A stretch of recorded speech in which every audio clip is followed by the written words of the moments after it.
Isang mainit na yakap sa inyong mga puso, mga minamahal naming tagapakinig. Muli, ako po ang inyong kasama sa isang paglalakbay na susubok sa tibay ng ating damdamin at sa ating pananaw tungkol sa pag-ibig. Sabi nila, ang pinakamasakit na pagtataksil ay hindi nagmumula sa isang kaaway, kundi sa taong minsang naging buong mundo mo. Paano kung ang pagwasak na yon ang siya palang magiging daan upang mahanap mo ang iyong tunay na lakas? Halina't pakinggan natin ang kwento ni Amihan. Ang hangin sa loob ng kanilang malawak na walk-in closet ay amoy mamahaling pabango at bagong labang damit. Isang pamilyar na halimuyak na dating nagbibigay ng kapanatagan kay Attorney Amihan Diwa. Ngunit ngayong gabi, tila may pait na nakahalo rito. Nakatayo siya sa likuran ng kanyang asawa, ang sikat na aktor na si Lacan Valdero, habang maingat niyang inaayos ang itim na bowtie nito. Sa salamin, sila ang perpektong larawan ng isang matagumpay na mag-asawa, ang nag-aalagang asawa, at ang artistang mister na ubod ng kisig. Ngunit alam ni Amihan na ang larawan ay nagsisinungaling. There, bulong niya, pinapakinis ang tela sa ilalim ng kwelyo ni Lacan. Perfect! Ngumiti si Lacan, ngunit ang nangiti ay hindi umabot sa kanyang mga mata. Salamat, mahal. You always know how to make me look good. Hinawakan nito ang kanyang kamay at hinalikan ito. Ang halik ay malamig. Isang kilos na kabisado na lamang. Walang init, walang pakiramdam. This is a big night for you, the Actor of the Year Award. Matagal mo itong pinangarap, sabi ni Amihan, sinusubukang maging masigla. For us, mahal. This is for us, sagot ni Lacan. Pero ang mga mata nito ay nakatingin sa sariling refleksyon sa salamin, hindi sa kanya. May kung anong kumirot sa dibdib ni Amihan, ilang linggo ng ganito. Ang mga sagot ni Lacan ay laging tama. Ang mga kilos ay laging matamis. Pero ang lahat ay parang isang pagtatanghal. Isang script na paulit-ulit na binibigkas ng isang magaling na aktor. Habang kinukuha ni Amihan ang tuxedo jacket ni Lacan mula sa sabitan, may biglang pumasok na text message sa cellphone nito na nakapatong sa ibabaw ng drawer. Umilaw ang si screen. Hindi niya sinasadyang mabasa ang preview. From unknown number. I'll be waiting. Don't be late. Isang simpleng mensahe, ngunit para itong kidlat na gumuhit sa nananahimik ng hinala sa isip ni Amihan. Hindi ito ang unang beses. Sa mga nakalipas na linggo, palaging may mga ganitong text, mga mensaheng mabilis na binubura ni Lacan, mga tawag na sinasagot niya sa ibang kwarto, mga ngiting para sa screen ng telepono at hindi para sa kanya. Sino yun? Tanong niya. Sinisikap na panatilihing kalmado ang kanyang boses. Wala. Si Direk lang. Nagpapaalala lang tungkol sa call time bukas. Mabilis na sagot ni Lacan. Kinuha ang telepono at isinilid sa bulsa. Isang kasinungalingan. Alam ni Amihan na kasinungalingan yon. Pero tumango na lang siya. Para saan pa ang pagtatalo? Isinuot ni Lacan ang jacket. Bago pa ito maisara, may napansin si Amihan sa maliit na bulsa sa loob. Isang kislap ng pilak. Kinapa niya ito. Ano to? Inilabas niya ang isang mamahaling silver cufflink. May nakaukit ditong letrang E. Hindi ito kay Lacan. Ang mga cufflink na regalo niya rito ay may inisyal na LV. Tinitigan niya ang pamilyar na disenyo. Ito yung uri ng alahas na isinusuot ng mga taong may kapangyarihan. Elegante, simple, pero sumisigaw ng yaman. Natigilan si Lacan. Ang pagkagulat sa kanyang muka ay tumagal lang ng isang segundo bago napalitan ng isang pilit na tawa. Nako, baka napunta lang yan sa kin sa set. Alam mo na, props. Maiwan ko na nga. Kinuha nito ang cufflink mula sa kanyang kamay at basta na lang inilagay sa ibabaw ng mesa. Hindi na nagsalita si Amihan. Ang lahat ng piraso ng palaisipan ay unti-unting nabubuo sa kanyang isip. Ang lamig, ang mga lihim, ang mga kasinungalingan. Aalis na ako, mahal, sabi ni Lakan. Humalik sa kanyang pisngi. Susunod ka na lang sa awards night, ha? I love you. Ang tatlong salitang iyon ay parang laso na tumarak sa kanyang puso. Nang marinig niyang umandar ang sasakyan ni Lakan paalis, hindi na nagdalawang isip si Amihan. Nagpalit siya ng damit, kinuha ang sariling susi ng kotse at tahimik na sumunod. Hindi niya alam kung ano ang inaasahan niyang makita, pero alam niyang kailangan niyang malaman ang katotohanan, kahit gaano pa ito kasakit. Sinundan niya ang sports car ni Lakan hindi papunta sa tanghalang ginto, kung saan gaganapin ang awards night, kundi papunta sa isang madilim at pribadong bahagi ng siyudad ng Hiraya. Huminto ito sa parking lot ng isang 5-star hotel na kilala sa pagiging pugad ng mga lihim na tagpuan. Ipinatay ni Amihan ang makina ng kanyang sasakyan sa di kalayuan sa likod ng isang malaking poste kung saan hindi siya mapapansin. Bumilis ang tibok ng kanyang puso. Bawat segundo ng paghihintay ay parang isang paglalakbay sa impyerno. Pagkatapos ng ilang minuto, isang eleganteng itim na sedan ang pumarada sa tabi ng kotse ni Lakan. Bumukas ang pinto at bumaba ang isang babae. Kahit sa dilim, kilala ni Amihan ang tindig na yon. Ang tindig ng kapangyarihan at awtoridad. Lumabas si Lakan sa kanyang sasakyan. Nagtama ang kanilang mga mata. At doon, sa ilalim ng malungkot na ilaw ng parking lot, nakita ni Amihan ang isang bagay na hindi niya kailanman nakita sa mga mata ng kanyang asawa kapag tumitingin ito sa kanya. Isang apoy ng pagnanasa at pagsamba. Ang babae ay si Judge Clara Escalante, isang iginagalang na hukom, isang babaeng kilala sa kanyang talino at integridad. Ang parehong babae na magiging panauhing pandangal sa awards night ngayong gabi. Lumapit si Lakan kay Clara. Niyakap niya ito ng mahigpit, isang yakap na puno ng pananabik. At pagkatapos, sa harap mismo ng mga mata ni Amihan, hinalikan ni Lakan ang hukom. Hindi ito isang simpleng halik. Ito ay isang halik na puno ng lahat ng init, lahat ng damdamin, lahat ng katotohanang ipinagkait nito sa kanya. Sa loob ng kanyang sasakyan, hindi makahinga si Amihan. Ang mundo niya ay gumuho. Ang sakit ay hindi basta kirot. Ito ay isang pagsabog na dumurog sa bawat piraso ng kanyang pagkatao. Ang 10 taon ng kanilang pagsasama, ang mga pangarap, ang mga sakripisyo, lahat ay naging isang malaking biro. Umalis ang dalawa, magkasamang pumasok sa hotel. Naiwan si Amihan, mag-isa sa dilim, basang-basa ng luha ang muka. Nakatulala lang siya, nakatingin sa kawalan. Dahan-dahan niyang kinuha ang kanyang telepono. Binuksan niya ang isang news site at naroon, sa pinakaitaas ng balita, ang nakangiting mukha ni Judge Clara Escalante na may headline, Judge Clara Escalante, isang waran ng hustisya, pararangalan ngayong gabi. Ang mga luha ni Amihan ay tumigil sa pagpatak. Ang matinding sakit sa kanyang dibdib ay napalitan ng isang bagay na mas malamig, mas matigas, at mas mapanganib. Isang ideya ang nabuo sa kanyang isip. Isang ideya na kasing gulo at kasing tapang ng bagyong namumuo sa loob niya. Tumingin siya sa salamin at nakita ang sariling refleksyon. Isang babaeng wasak, pero hindi patalo. Ang pagdadalamhati ay may iba't ibang yugto. Para kay Amihan, ang yugto ng pagluha ay natapos na sa loob ng kanyang sasakyan. Ang pumalit dito ay isang nakapangingilabot na katahimikan, ang katahimikan bago ang isang malakas na bagyo. Hindi siya umuwi. Sa halip, minaneho niya ang kanyang kotse papunta sa isang distritong kilala sa mga bukas na flower shop kahit hating gabi. Pumarada siya sa harap ng isang maliit na pwesto na naliligo sa dilaw na ilaw.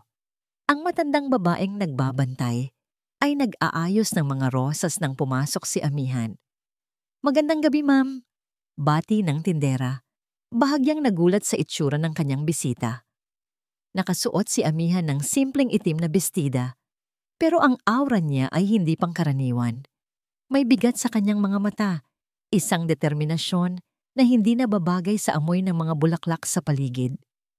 "Magandang gabi rin po," sagot ni amihan. Kalmado ang boses. "Kailangan ko po ng korona ng bulaklak." Para po sa anong okasyon? Kasal? Debut? Magiliw na tanong ng tindera. Tumingin si amihan sa mga puting bulaklak, mga sampagwita, rosas, at baby's breath. "Para sa patay po," natigilan ng tindera. "Po? Papasensya na po. Nakikiramay po ako." "Huwag po kayong mag-alala," sabi ni amihan. Isang malamig na ngiti ang sumilay sa kanyang mga labi. Hindi pa naman niya alam na patay na siya. Hindi na nakasagot ang tindera. Kinuha na lang niya ang listahan ng mga disenyo. Itinuro ni amihan ang pinakamalaki at pinakagrandiosong funeral wreath. Gawa ito sa mga puting krisantemo at rosas. Ang uri ng koronang inilalagay sa libing ng isang importanteng tao. "Gusto ko pong magpalagay ng sash," dagdag ni amihan. "Pakisulat po, sumasalangit nawa ang iyong dangal." Napaawang ang bibig ng tindera, puno ng pagtataka at kaunting takot. Pero hindi na siya nagtanong. Kinuha niya ang bayad at sinabing ihanda niya agad ang korona. Habang naghihintay, naupo si amihan sa isang sulok, hindi inaalis ang tingin sa abalang kalsada. Ang isip niya ay malinaw na parang kristal. Tapos na ang pagiging biktima. Ngayong gabi, siya ang magtatakda ng kwento. Pagkalipas ng kalahating oras, bit-bit na ng 2 katulong ng flower shop ang malaking korona papunta sa kanyang sasakyan. Maingat itong isinakay sa backseat. Nagmaneho si amihan papunta sa tanghalang ginto. Ang buong paligid ng teatro ay isang dagat ng kumikinang na ilaw at mga taong nakabihis ng magara. Mga flash ng kamera, mga reporter na nag-aabang ng interview, mga artistang naglalakad sa red carpet. Dati, ang eksenang ito ay bahagi ng mundo ni amihan. Ngayon, para siyang isang dayuhan na may dalang bomba. Hindi siya dumaan sa red carpet. Ginamit niya ang kanyang lumang ID bilang asawa ni Lacan para makapasok sa backstage entrance. Walang pumansin sa kanya. Lahat ay abala. Tahimik siyang naglakad sa mga pasilyo. Ang puso niya'y kalmado, ngunit malakas ang pintig. Naririnig niya mula sa malakas na speaker ang palakpakan ng mga tao. Sumilip siya mula sa gilid ng kurtina. Sa entablado, nakatayo si Judge Clara Escalante. Suot ang isang nagniningning na gown. Hawak ang tropeyo. Nagbibigay siya ng kanyang acceptance speech. Ang kanyang boses ay puno ng awtoridad at kababaang loob. Isang perpektong pagkukunwari. At inaalay ko ang karangalang ito sa lahat ng naniniwala sa integridad ng batas. Deklara ni Clara. Isang batas na pantay para sa lahat, walang kinikilingan, at laging naghahatid ng hustisya. Nagpalakpakan ang mga tao. Sa audience, nakita ni amihan si Lacan, nakatayo at pumapalakpak ng may paghanga sa kanyang mga mata. Sa sandaling iyon, ang huling hibla ng pag-ibig na natitira sa puso ni amihan para sa kanyang asawa ay tuluyan ng naputol. Huminga siya ng malalim. Ito na. Habang patuloy ang palakpakan, mahinahon siyang lumabas mula sa likod ng kurtina at nagsimulang maglakad papunta sa gitna ng entablado. Ang unang nakapansin ay ang host. Natigilan ito. Sumunod ang mga camera operator. Ang mga manunood ay nagsimulang magbulungan. Ang palakpakan ay unti-unting humina at napalitan ng nakabibinging katahimikan.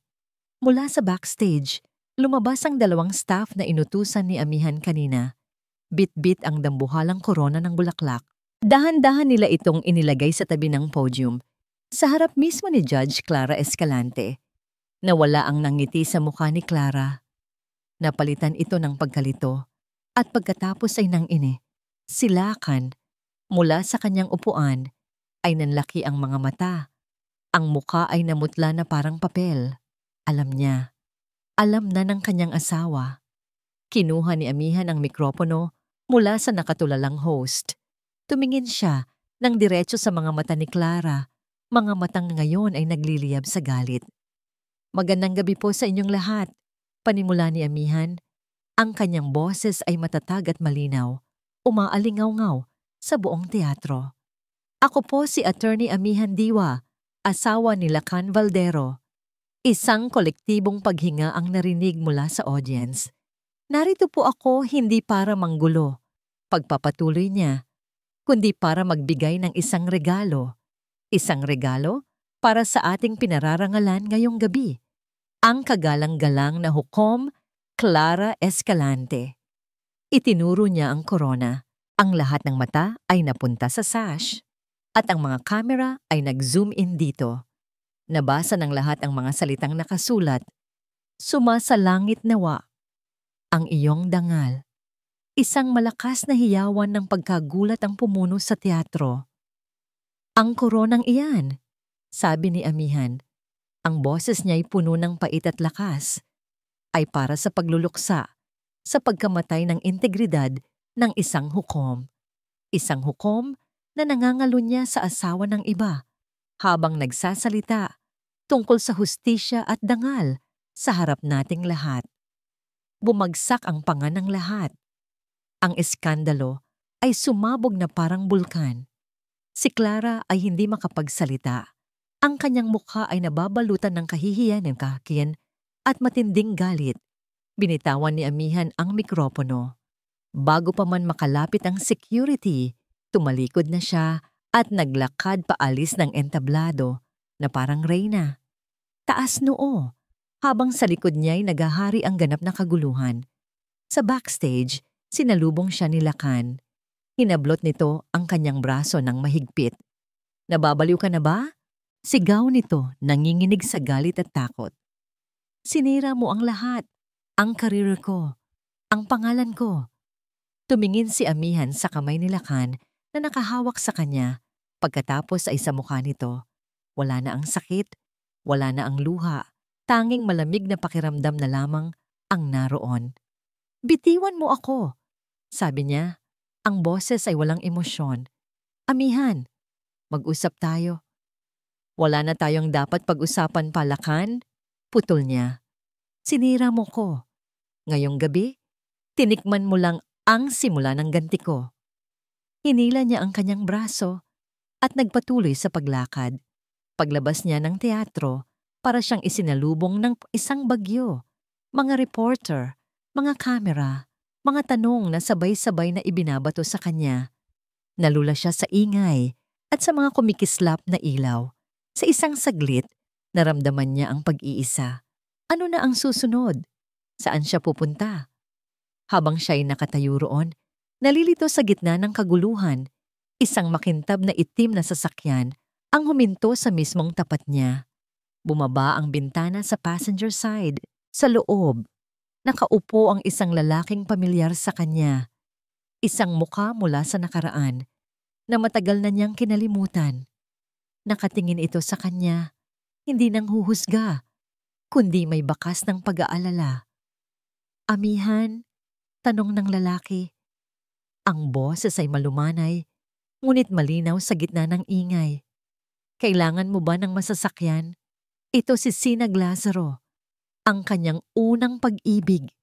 Nakatitig lang si Amihan kay Sinag Lazaro para siyang nakakita ng multo mula sa nakaraan. Ang huling pagkikita nila ay 10 taon na ang nakalipas sa isang coffee shop kung saan niya tinapos ang kanilang relasyon para piliin si Lacan. Ang sinag na nasa harap niya ngayon ay hindi na ang binatang simpleng nangangarap. Ang tindig niya ay mas matikas, ang kanyang suot ay mamahalin, at mayroon siyang aura ng kumpiyansa at kapangyarihan na tanging panahon at tagumpay lamang ang makapagbibigay. Sinag! Bulong ni amihan, hindi makapaniwala. Ako nga! Sagot nito, isang maliit na ngiti ang sumilay sa kanyang mga labi. Mukhang kailangan mo ng tulong para makatakas sa kanila. Sakay na. Ang mga reporter ay nagsisimula nang dumumog sa kanya. Walang pag-aalinlangan, binuksan ni amihan ang pinto ng sasakyan at mabilis na pumasok sa loob. Agad na pinaharurot ng driver ni Sinag ang sasakyan, iniiwan ang kaguluhan. Sa loob ng kotse, ang katahimikan ay halos nakabibingi. Ang maririnig lang ay ang mahinang tunog ng makina at ang tibok ng puso ni amihan na unti-unting kumakalma.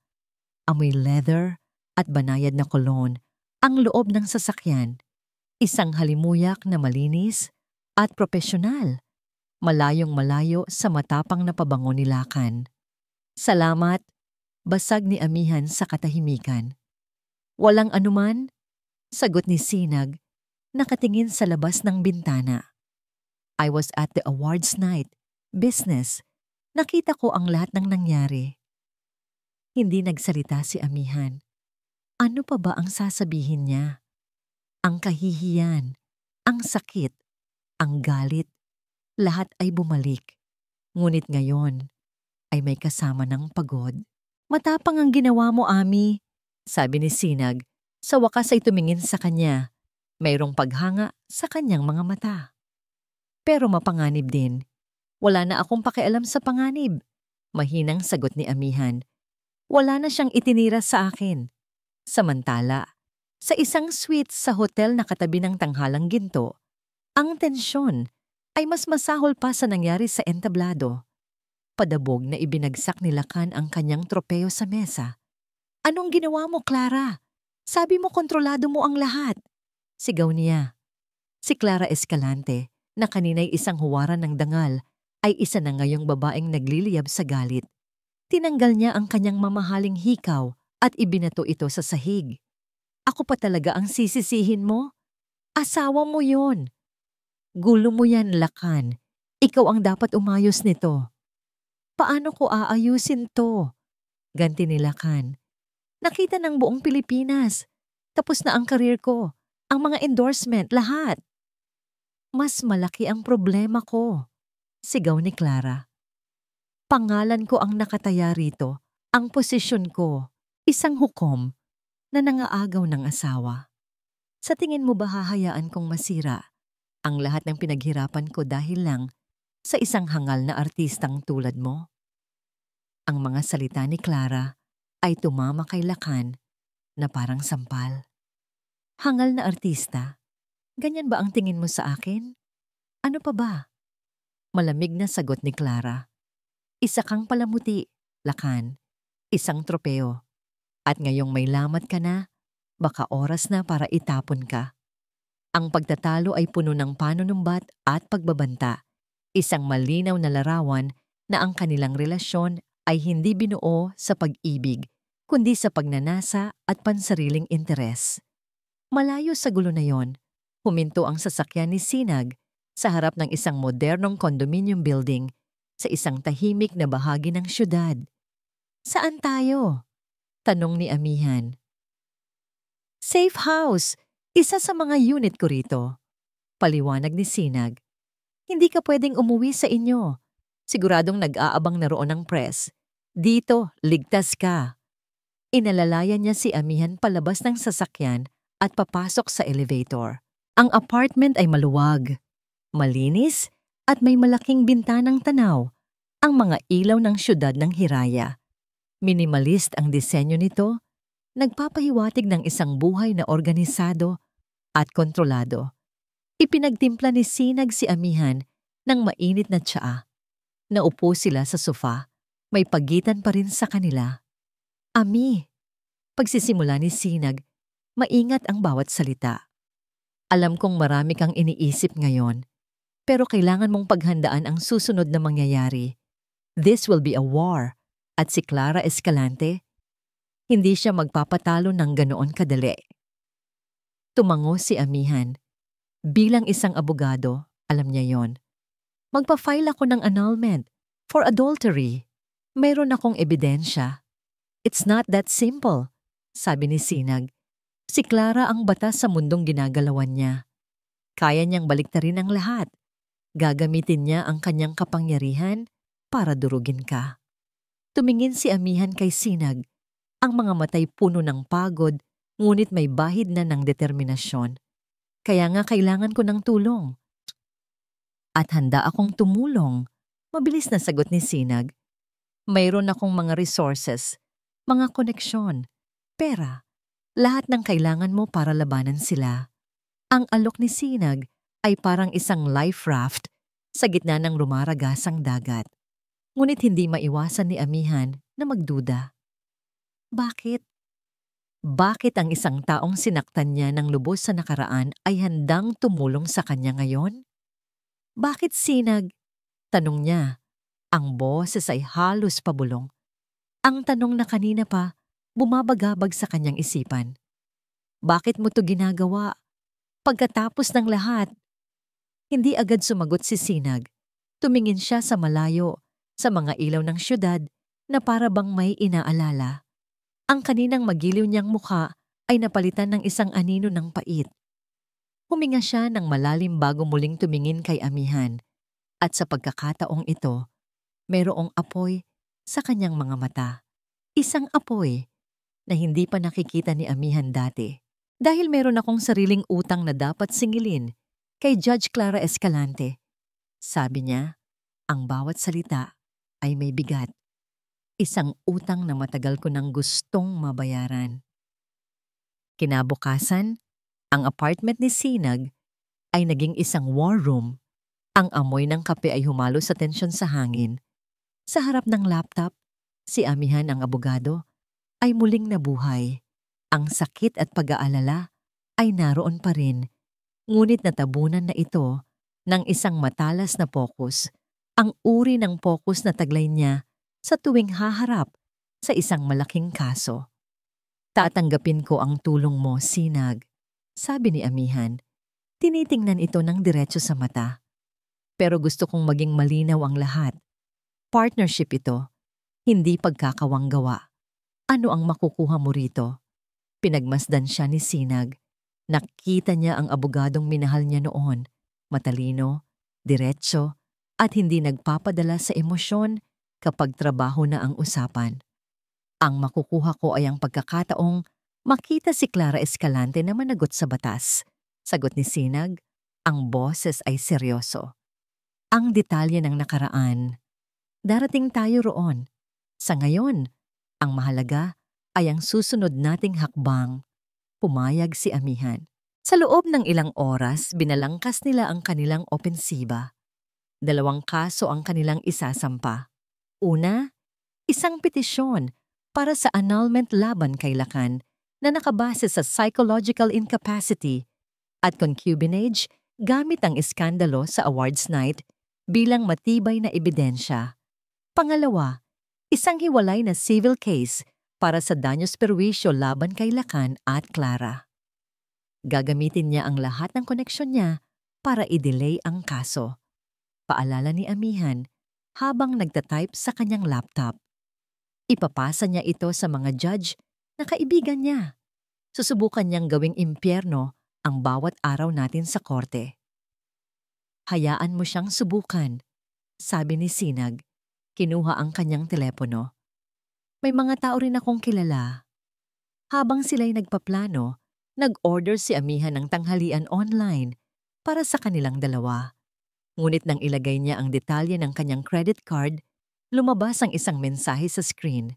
Transaction declined. Sinubukan niya ulit. Ganoon pa rin. Sinubukan niya ang kanyang debit card. Declined. Anong problema? Tanong ni Sinag. Napansin ang pagkunot ng noo ni Amihan. Hindi gumagana ang mga card ko. Sagot ni Amihan. Nagsimulang makaramdam ng pagkabalisa.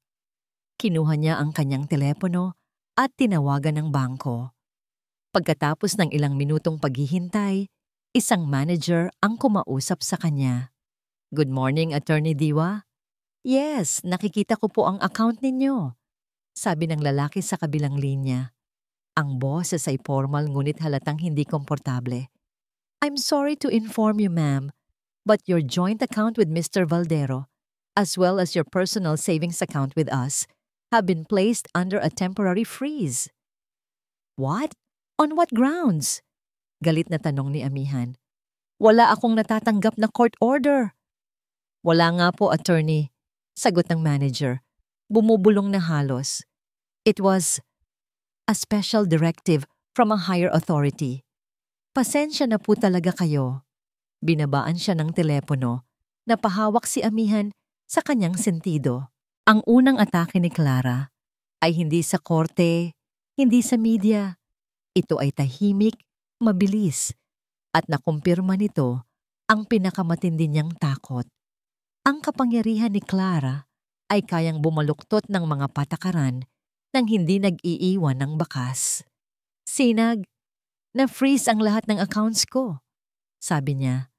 Ang boses ay nanginginig sa pigil na galit. Tumayo si Sinag at lumapit sa kanya. Ako na ang bahala sa lahat ng gastusin, Ami. Huwag mo yang problemahin. Hindi yun ang punto, giit ni Amihan. Ang punto ay nagsimula na siya.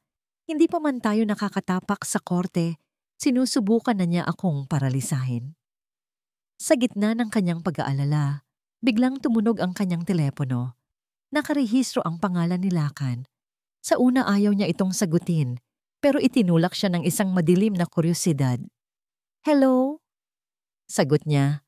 Ang boses ay malamig na parang yelo. Mahal. Ang boses ni Lakan ay malambing, puno ng pagsisisi. Isang tono na ginagamit niya sa kanyang mga pelikula kapag siya ang bidang nagkamali. Patawarin mo ako. Nagkamali ako, Ami. Natukso lang ako. Hindi sumagot si Amihan. Pero yung ginawa mo sa awards night, sobra naman yun. Pagpapatuloy ni Lakan, unti-unting lumalabas ang tunay na layunin ng kanyang tawag. Sinira mo ko. Pwede naman nating ayusin to ng pribado.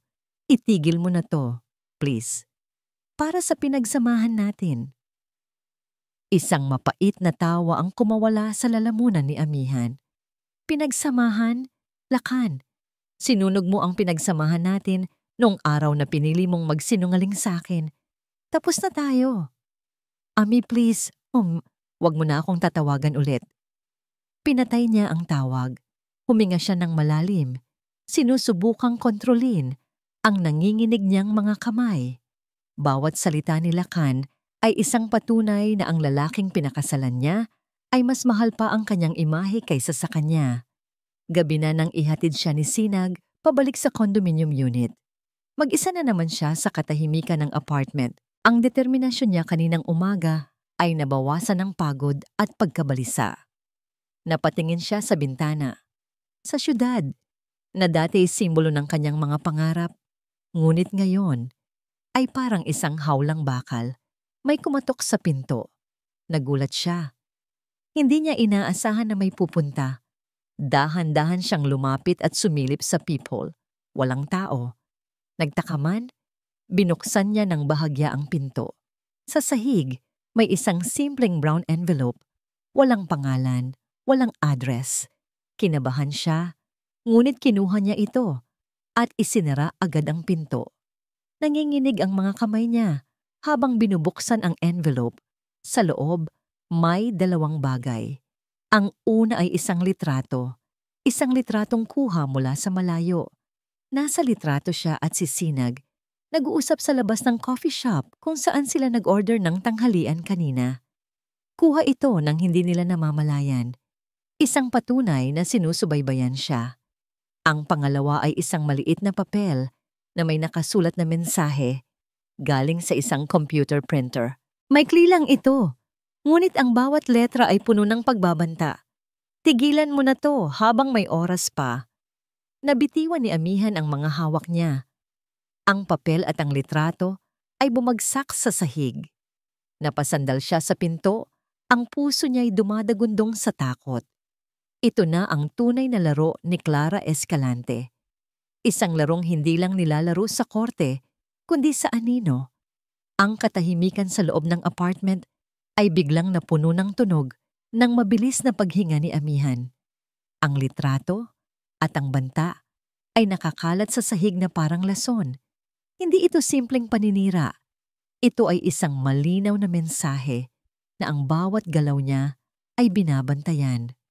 Ang giyerang pinasok niya ay walang mga patakaran. Kinuha niya ang kanyang telepono, nanginginig ang mga daliri habang hinahanap ang numero ni Sinag. Isang ring lang, sinagot na agad nito na para bang inaasahan na ang tawag niya. Ami, anong nangyari? May pag-aalala sa boses ni Sinag. Si Sinag, may nagpadala ng sobre. Nauutal na sabi ni Amihan, may litrato tayo at may mensahe. Pinapatigil na nila ako. Isang sandali ng katahimikan sa kabilang linya, bago narinig ni Amihan ang isang matigas at seryosong tugon. Huwag kang gagalaw. Huwag mong bubuksan ang pinto kahit kanino. Papunta na ako. Hindi na naghintay si Amihan ng paliwanag.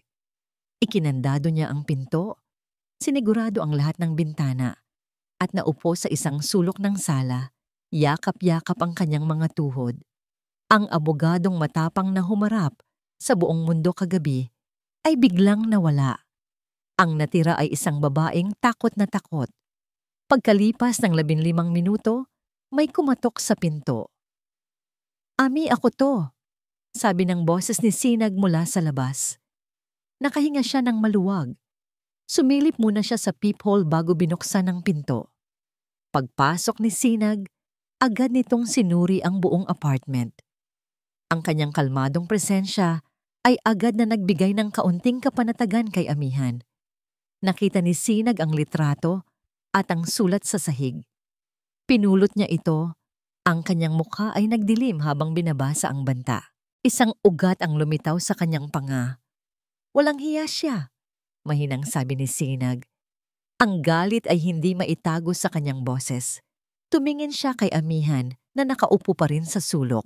Lumuhod siya sa harap nito para magpantay ang kanilang mga mata. Okay ka lang? Tanong niya. Ang boses ay mas malumanay na ngayon. Umiling si Amihan. Natatakot ako, Sinag. Alam ko, sabi ni Sinag, at may karapatan kang matakot, pero hindi kita hahayaang saktan niya. Tumingin si Amihan sa mga mata ni Sinag. Ang tanong na kanina pa bumabagabag sa kanya ay bumalik. Sinag, kailangan kong malaman. Ano nang atraso mo kay Clara Escalante? Hindi ito simpleng pagtulong lang. Ramdam ko ang galit mo.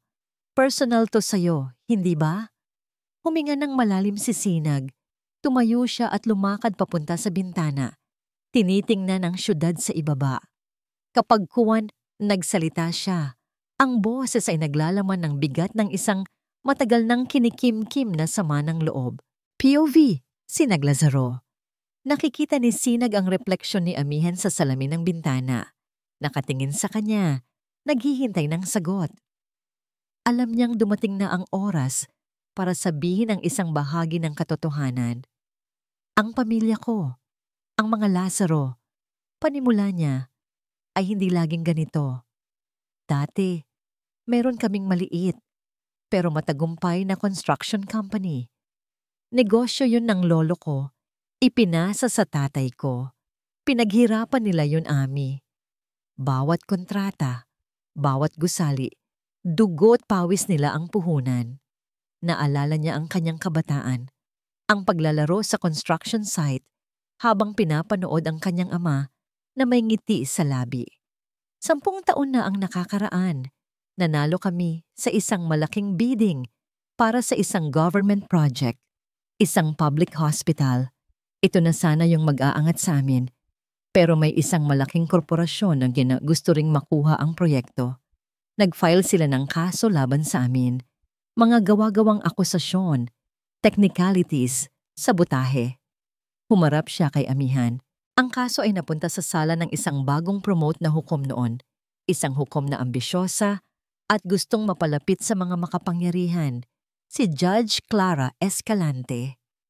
Ang pangalan ay parang lason na lumabas sa kanyang bibig. Pinanigan niya ang malaking korporasyon, kahit na ang lahat ng ebidensya ay pabor sa amin. May mga usap-usapan ng lagayan, pero walang makapagpatunay. Dahil sa desisyon niya, hindi lang namin nawala ang proyekto, nawala ang lahat, nalugi ang kumpanya. Ibinenta namin ang mga ari-arian namin. Ang lolo ko, hindi niya kinaya ang nangyari. Inatake siya sa puso, namatay siya, nadala-dala ang bigat ng pagbagsak ng negosyong itinayo niya. Paebo. POV, Amihan Diwa. Habang nakikinig si Amihan, unti-unti niyang naiintindihan ang lalim ng galit ni Sinag. Hindi lang ito tungkol sa pera. Ito ay tungkol sa nawalang dangal, sa nasirang pamilya, sa isang buhay na ninakaw. Bigla, naalala niya ang isang eksena mula sa kanilang nakaraan.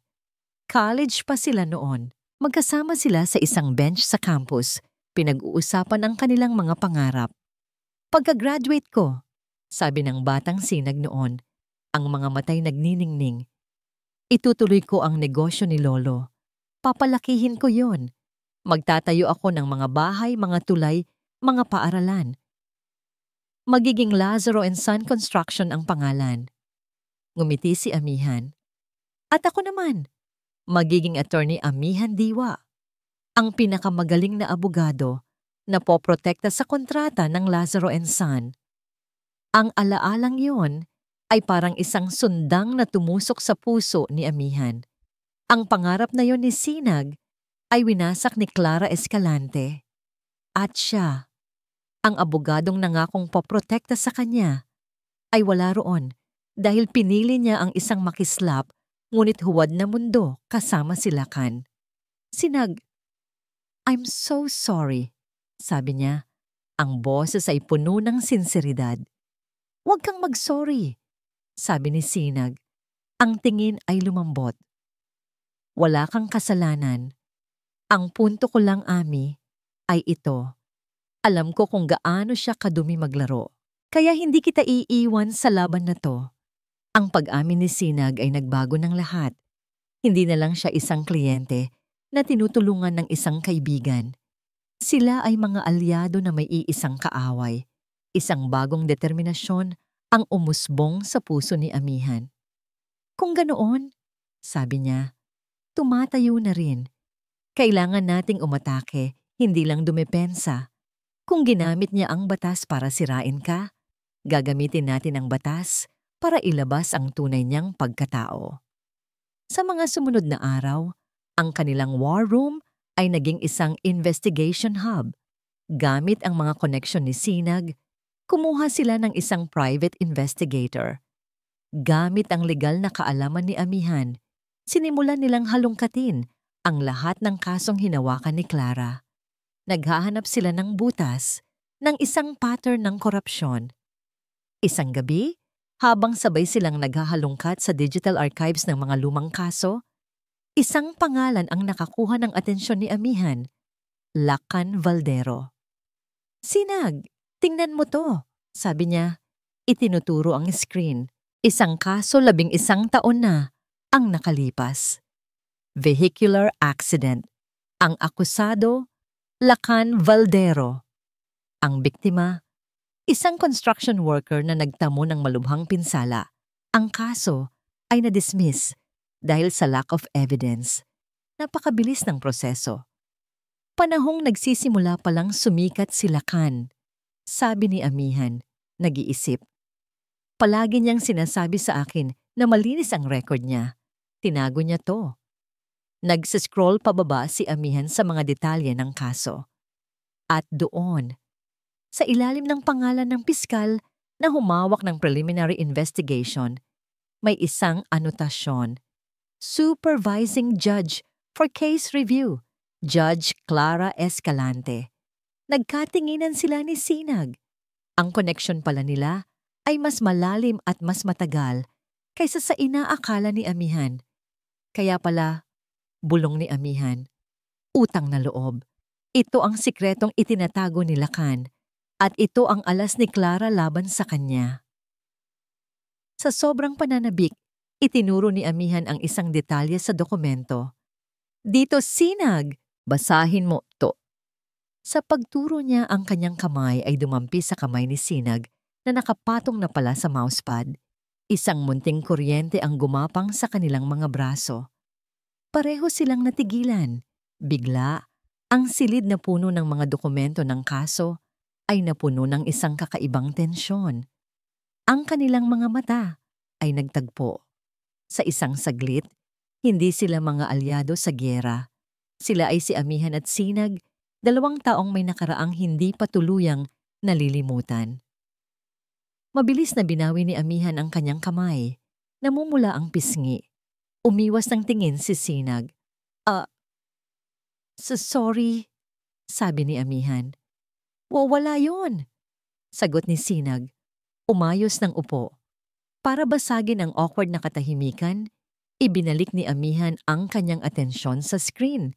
Kahit na ang isip niya ay lumilipad, itinuon niya ang kanyang mga mata sa pinakamahalagang impormasyon sa file.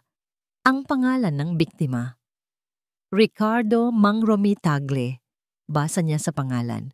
Tumingin ni si Sinag sa kanya. Ang mukha ay seryoso na ulit. Ang awkwardness ay nawala na. Ang isip niya ay bumalik na sa kanilang misyon. Kailangan nating hanapin ang taong to. Sabi ni Sinag, ang boses ay mababa at puno ng determinasyon. Siya ang susi. Kinabukasan, matapos ang gabi ng kanilang mahalagang diskubre, nagkita si Amihan at Sinag sa opisina nito. Mayroong bagong sigla sa kanilang mga kilos. Ang paghahanap kay Ricardo Mangromi Tagle ang kanilang prioridad. Ang takot na naramdaman ni Amihan noong nakaraang gabi ay napalitan ng determinasyon.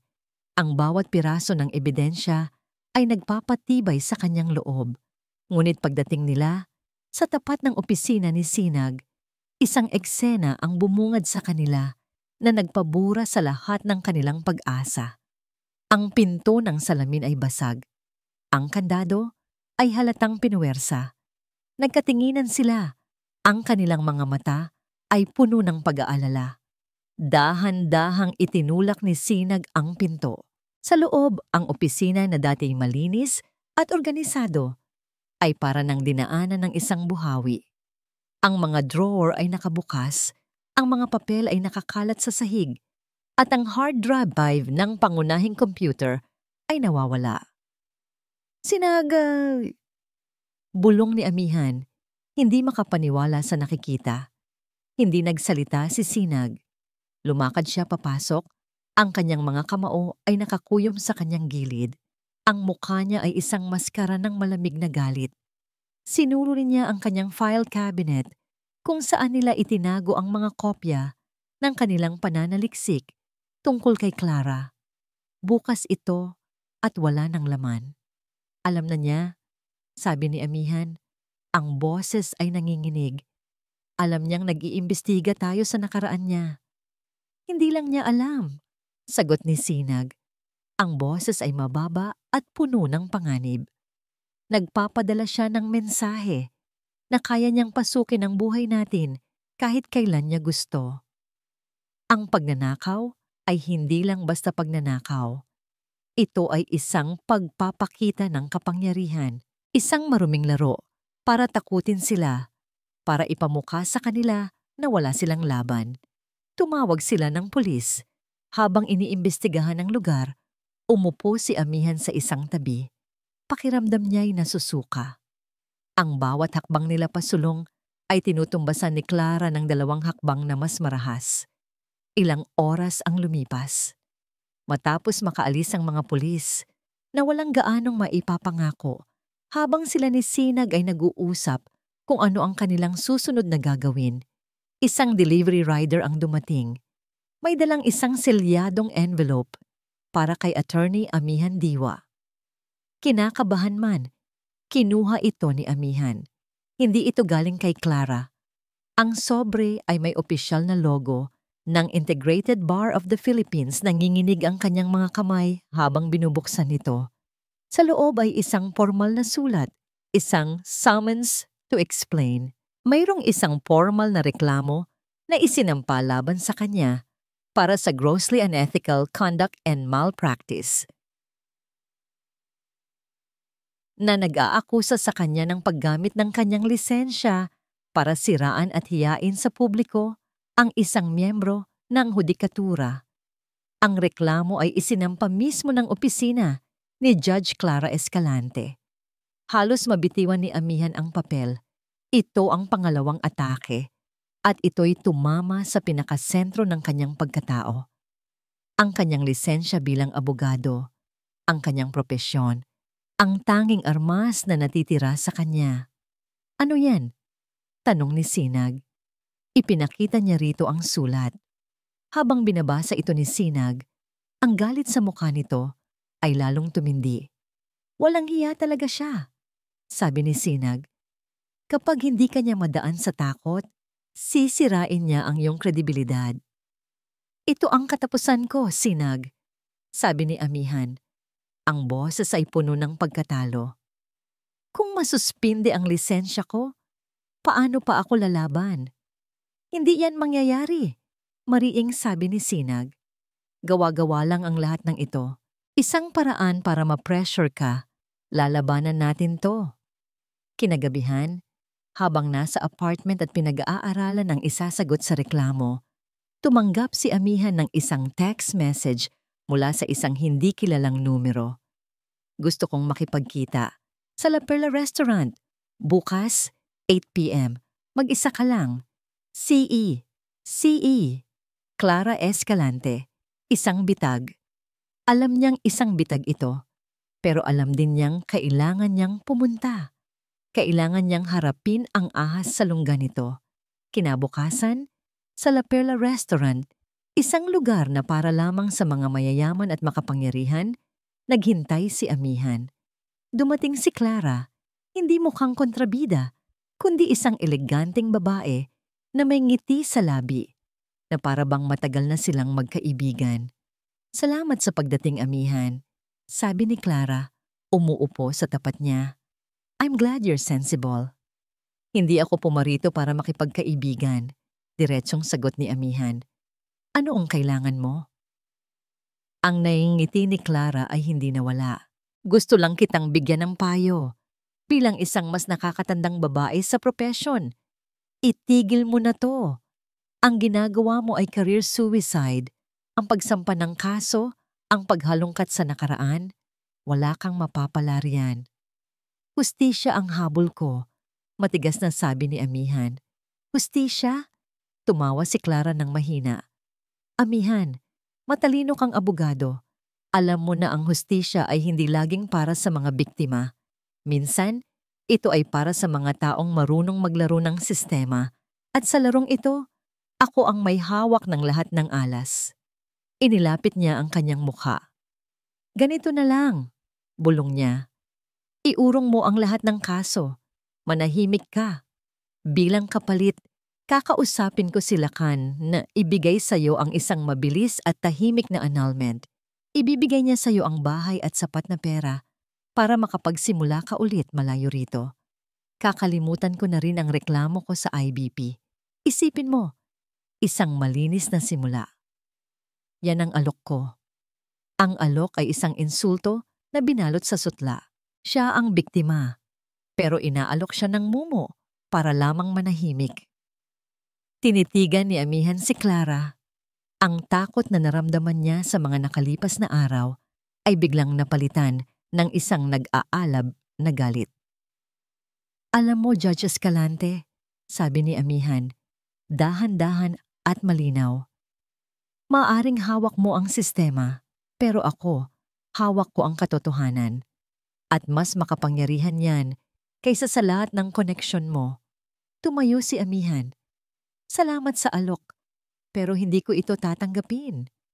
Magkita na lang tayo sa korte. Tumalikod na siya para umalis. Ingatan mo si Sinag Lazaro, pahabol ni Clara. Ang boses ay malamig at puno ng lason. Baka madamay pa siya sa katigasan ng ulo mo. Alam mo na, ang mga aksidente nangyayari. Natigilan si amihan. Humarap siyang muli. Ngunit si Clara ay abala na sa pagtingin sa menu. na para bang wala itong sinabing masama. Umalis si Amihan sa restaurant na ang puso'y puno ng takot. Ang banta ay hindi na lang para sa kanya, kundi pati na rin kay Sinag. Pag-uwi niya sa apartment, gulong-gulo ang isip, biglang tumunog ang kanyang telepono. Isang unregistered number. Nanginginig niya itong sinagot. Hello? Si Attorney Amihan Diwa po ba ito? Tanong ng isang nanginginig na boses ng lalaki sa kabilang linya. Ako nga. Sino to? Huwag niyo na pong itanong kung sino ako, sabi ng lalaki, halatang takot na takot. Nabalitaan ko lang po na hinahanap niyo raw ako tungkol sa kaso ni Sir Laka na noon. Si Mang Romy. Bumilis ang tibok ng puso ni Amihan. Opo, Mang Romy. Kailangan ko po kayong makausap. Tulungan niyo po ako. Hindi pwede. Halos pasigaw na, sabi ng lalaki. Pakiusap, ma'am. Layuan niyo na ako. Papatayin niya ako. Papatayin niya kaming lahat. Huwag niyo na akong hahanapin. Click. Pinatay na nito ang tawag. Nakatayo si Amihan sa gitna ng sala. Hawak ang teleponong wala ng tunog. Ang kanilang nag-iisang pag-asa, ang susi sa lahat, ay takot na takot. Isinara na ni Clara ang huling pinto para sa kanila. Ang tawag mula kay Mang Romy ay parang isang pader na humarang sa daan ni Amihan. Pakiramdam niya ay na-corner na siya. Si Clara ay parang isang gagamba na maingat na isinasara ang lahat ng posibleng lagusan sa kanyang sapot. Anong sabi niya? Tanong ni Sinag. Nakausap niya sa kabilang linya. Naikwento agad ni Amihan ang tawag. Takot na takot siya, Sinag. Sinabi niyang papatayin siya ni Clara. Sagot ni Amihan, ang boses ay puno ng frustrasyon. Hindi na siya magsasalita. Huwag kang mag-alala, Ami. Naiintindihan ko. Sabi ni Sinag, sinusubukang pakalmahin ito. Hindi pa tapos ang laban. Pero para kay Amihan, pakiramdam niya ay paubos na ang kanyang lakas. Ang banta ni Clara sa buhay ni Sinag ay umuulit-ulit sa kanyang isipan. Sa kabilang dako, si Lacan Baldero ay dumaranas ng sarili niyang impyerno. Ang eskandalo ay unti-unting pumapatay sa kanyang career. Sunod-sunod na kinansela ang kanyang mga endorsement. Ang kanyang pinakabagong pelikula ay tinanggal sa mga sinehan. Ang publiko na dati sumasamba sa kanya, ngayon ay sukdulan ng galit. Ngunit ang pinakamasakit ay ang pagtrato sa kanya ni Clara. Ang babaeng dati tumitingin sa kanya nang may pagnanasa ay ngayon tumitingin sa kanya na parang isang basura. Hindi na siya sinasagot sa tawag.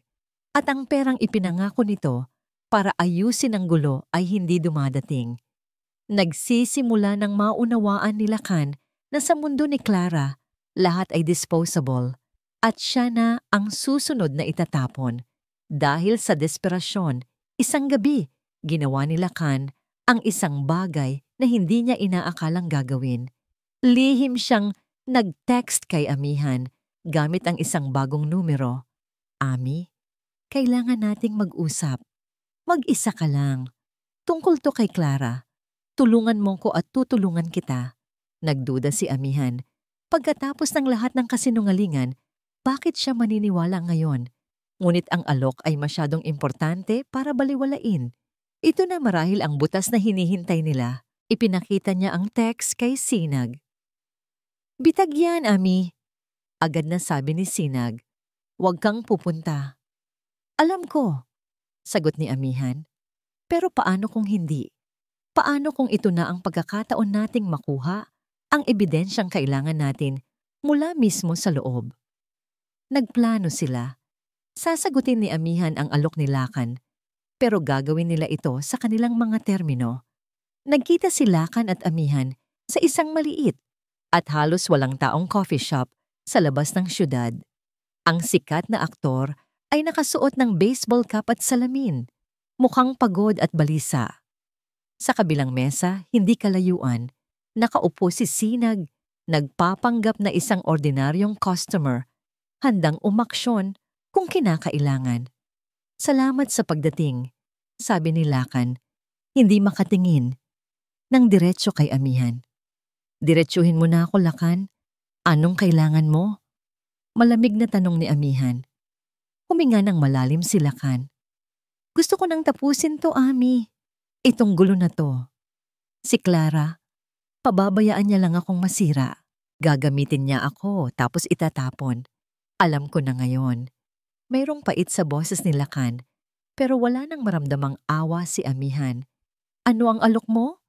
Tanong niya. Tutulungan kitang makuha ang ebidensya laban sa kanya, sabi ni Lakan. Mayroon siyang ledger. Isang maliit na itim na notebook kung saan niya isinusulat ang lahat ng transaksyon niya, ang lahat ng taong may utang na loob sa kanya. Nakatago yon sa safe sa opisina sa bahay niya. Kung makukuha natin yon, tapos na siya. At anong kapalit? Isang patas na settlement sa annulment. Mabilis na sagot ni Lakan. Hatiin natin kung ano ang natitira sa yaman natin. Hayaan mo akong itayo ulit ang buhay ko. At patawarin mo ko, Ami. Ang huling mga salita ay halos pabulong. Tinitigan ni Amihan ang kanyang asawa. Ang lalaking minahal niya ng sobra ay wala na. Ang nasa harap niya ay isang taong duwag at makasarili. Paano natin makukuha ang ledger? Tanong ni Amihan. Hindi pinapansin ang hiling nitong kapatawaran. May party sa bahay niya bukas ng gabi. Para sa mga kapwa niya judge, imbitado ako. Habang abala ang lahat, may papasok kita sa opisina niya. Paliwanag ni Lakan. May ibibigay ako sa iyong USB. Nandoon ang kopya ng ilang email at bank transaction na magpapatunay sa mga ginagawa niya. Gamitin mo yan. Ibigay mo sa akin ang divorce papers at ibibigay ko sa iyo ang lahat ng kailangan mo para buksan ang safe. Ang plano ay delikado, ngunit ito na ang kanilang pinakamalaking pagkakataon. Kinabukasan bago ang party, nagkita ulit sila ni Lakan sa isang tagong lugar. Iniabot nito kay Amihan ang isang maliit na USB flash drive. Heto na, sabi ni Lakan. Ang simula ng pagbagsak ni Clara. Mag-ingat ka mamaya, Ami. Mapanganib siya. Mayroong sinseridad sa kanyang mga mata. Sapat para paniwalain si Amihan na marahil sa kauna-unahang pagkakataon, nagsasabi ito ng totoo. Pagbalik ni Amihan sa apartment, naroon na si Sinag. Ipinakita niya rito ang USB. Tingnan natin kung anong laman. Sabi ni Sinag, kinuha ang USB at isinaksak sa kanyang laptop. Habang naglo-load ang drive, tumingin si Sinag kay Amihan. Sigurado ka ba rito, Ami? Delikado to. Kailangan nating subukan, Sinag. Ito na yon, sagot ni Amihan. Binuksan ni Sinag ang folder ng USB. Walang laman, walang mga dokumento, walang mga email. Tanging isang kakaibang program file. Nagduda si Sinag. Teka, sabi niya, huwag mong gagalawin. Pero huli na ang lahat. Biglang nag-flicker ang screen ng laptop. Nag-reboot ito ng kusa. At pagbukas ulit, isang itim na screen na lang ang lumabas na may kumukurap na cursor. Pagkatapos ng ilang segundo, isang mensahe ang lumitaw sa gitna ng screen, nakasulat sa berdeng letra. Ang galing ninyong umarte, pero mas magaling ako. Nanlamig si Amihan, naintindihan niya na agad. Isang bitag. Tanggalin mo yan! Sigaw niya kay Sinag. Ngunit bago pa man matanggal ni Sinag ang USB, ang mensahe sa screen ay nagbago. Alam ko ang bawat galaw ninyo. Tapos na ang laro. Attorney Diwa. Kasabay ng paglitaw ng mensahe, isang malakas na katok ang narinig nila mula sa pinto ng apartment. Hindi ito isang ordinaryong katok. Ito ay isang marahas at mapilit na pagkatok. Sino yan? Kinakabahang tanong ni Amihan. Lumapit si Sinag sa pinto at sumilip sa peephole. Ang mukha niya ay biglang namutla. Humarap siya kay Amihan. Ang mga matay puno ng hindi magandang balita. Pulis, sabi niya. May dala silang warrant. Tanesi, ang salitang pulis ay parang isang bombang sumabog sa loob ng tahimik na apartment. Ang pagkatok sa pinto ay lalong lumakas, may kasama ng isang awtoritatibong sigaw. Police! Open up! Nagpanik si amihan. Ang lahat ng nangyayari ay masyadong mabilis. Ang USB, ang mensahe sa laptop, ang mga pulis, lahat ay bahagi ng isang masalimuot na bitag na inilatag ni Clara gamit ang kanyang sariling asawa bilang pain. Anong gagawin natin? Tanong ni amihan. Ang boses ay nanginginig. Kumalma ka, Ami, sabi ni Sinag.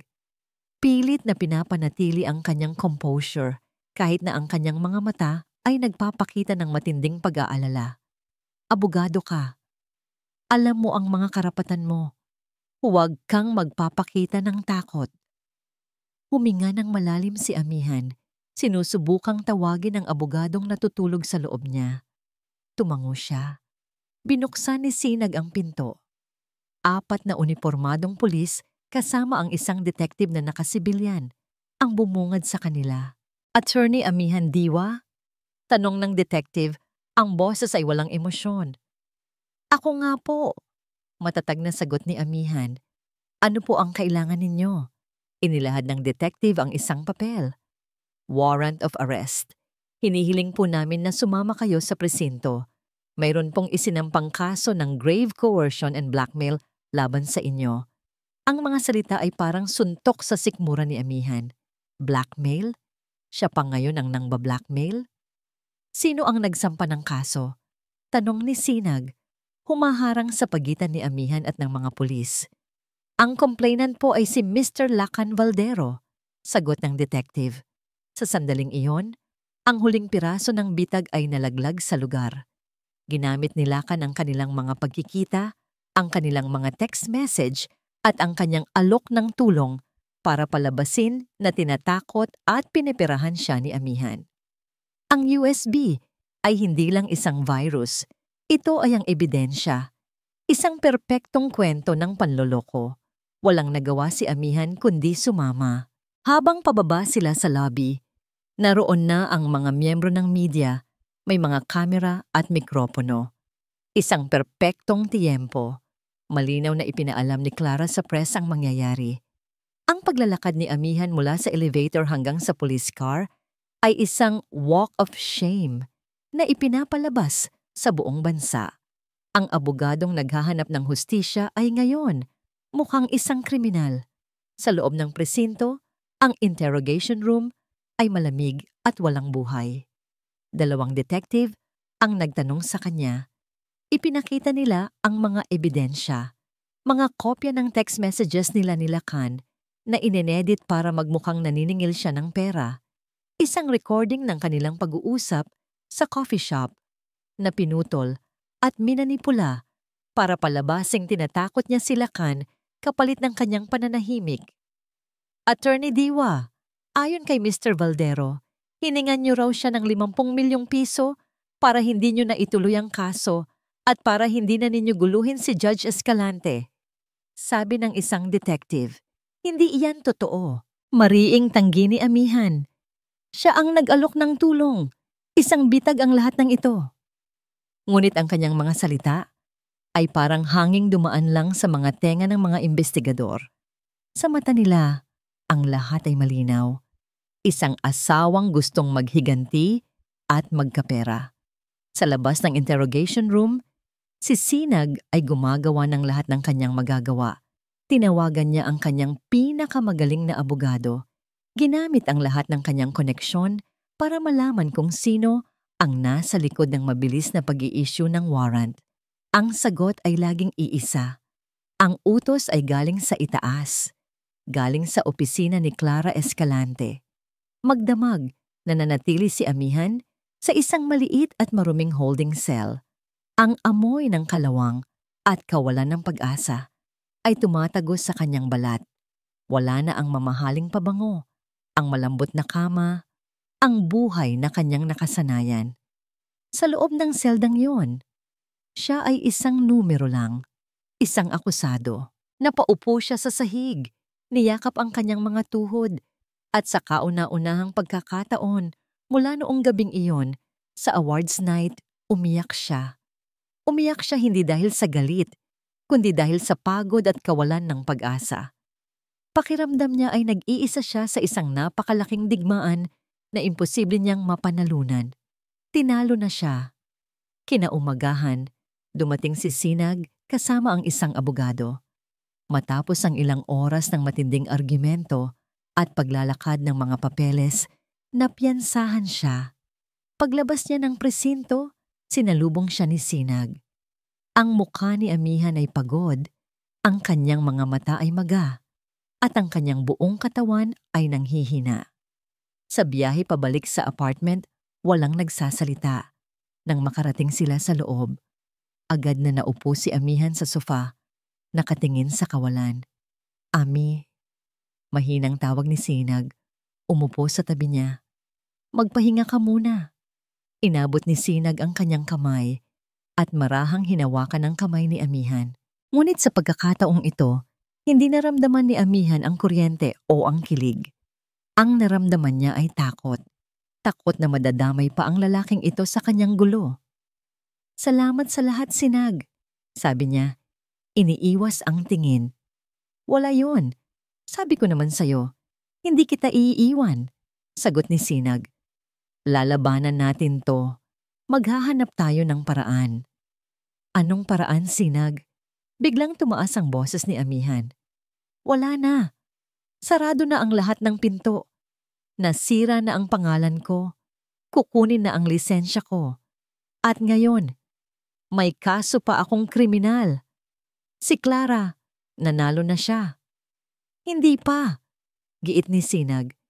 "Hindi pa tayo tapos. Hanggat magkasama tayo."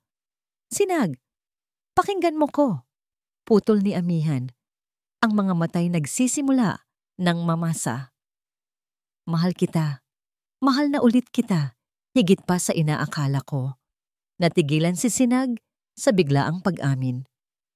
"At dahil mahal kita," pagpapatuloy ni Amihan, ang mga luha ay tumutulo na sa kanyang pisngi.